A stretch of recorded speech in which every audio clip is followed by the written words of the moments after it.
রাসূলুল্লাহ সাল্লাল্লাহু আলাইহি সাল্লামের জীবনের সর্বশেষ আমল যেটা ছিল সেটা হচ্ছে মিসওয়াক। তো ঘটনাটা এরকম ছিল যে যেদিন রাসূল আকরাম সাল্লাল্লাহু আলাইহি সাল্লাম ইন্তেকাল করে চলে যান, ওইদিন উনি মা আয়েশা রাদিয়াল্লাহু তাআলা আনহার ঘরে ছিলেন। তো মা আয়েশা রাদিয়াল্লাহু তাআলা আনহার ভাই হযরত আব্দুর রহমান ইবনে আবু বকর রাদিয়াল্লাহু তাআলা আনহু উনি একটা মিসওয়াক নিয়ে হচ্ছে রাসূল সাল্লাল্লাহু আলাইহি সাল্লামের রুমে হচ্ছে ঢুকেন।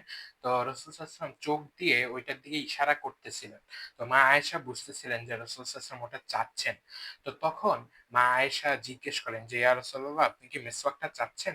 তখন উনি হচ্ছে ইশারা করেন। তো তখন মা আয়েশা ওটাকে নিয়ে চাবিয়ে নরম করে হচ্ছে নবীজিকে দেন। নবীজি হচ্ছে এরপরে মিসওয়াক করে ওইটা হচ্ছে দিয়ে দেন। তো এইভাবে হচ্ছে রাসূল সাল্লাল্লাহু আলাইহি ওয়াসাল্লাম উনার জীবনের লাস্ট আমল যেটা ছিল সেটা হচ্ছে মিসওয়াক।